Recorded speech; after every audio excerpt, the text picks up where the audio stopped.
What's your why? Setting clear financial goals gives you the motivation to stick to your budget and make smarter choices. Point 1. Decide on your long-term goals. Maybe it's saving for a house, funding your child's education, or retiring early. It might actually be all of those. Point 2. Evaluate your current position as well as the gap to get into your long-term goals.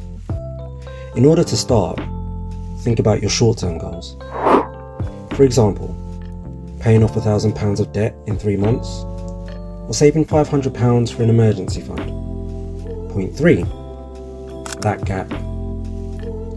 Your medium-term plans are your bridge from your current position to your future position. By completing your short-term goals, you are creating a foundation of stability.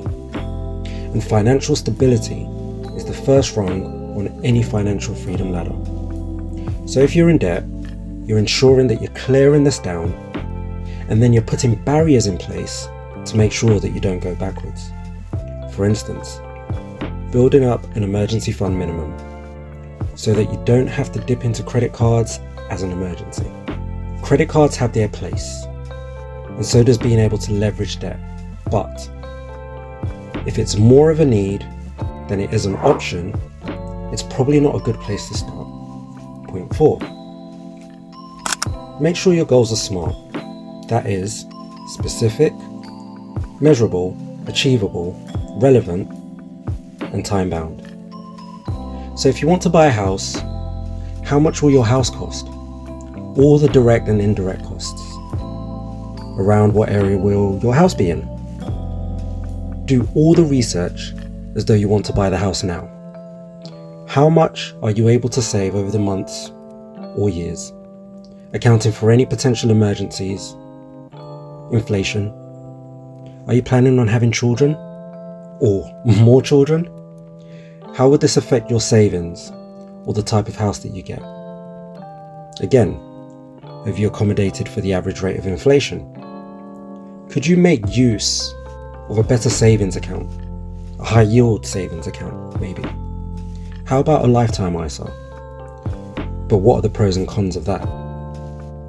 Do you have access to any other tax benefits that you're not aware of?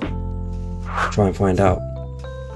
And are there any other ways that you could generate income? And how guaranteed are these methods? Remember, always be conservative here when it comes to income generation in terms of your budgeting and planning. Point 5. Get excited about your planning. It helps your visualization, your focus, and your manifestation. Have your plan and stay excited about it. Point 6. Finally, don't forget to include the fun goals. Maybe it's saving for a holiday or treating yourself to something you love. The budget should include joy too. Since you've made it this far into the video, our Thrive Allies point is we'd suggest writing down your goals and keeping them somewhere visible, like your fridge or your phone background, maybe even the toilet, just to stay inspired. Tell us one of your financial goals in the comments. We'd love to cheer you on. Next, we'll talk about budgeting for children and family costs, an area where many people struggle. We'll see you there. Let's start thriving together.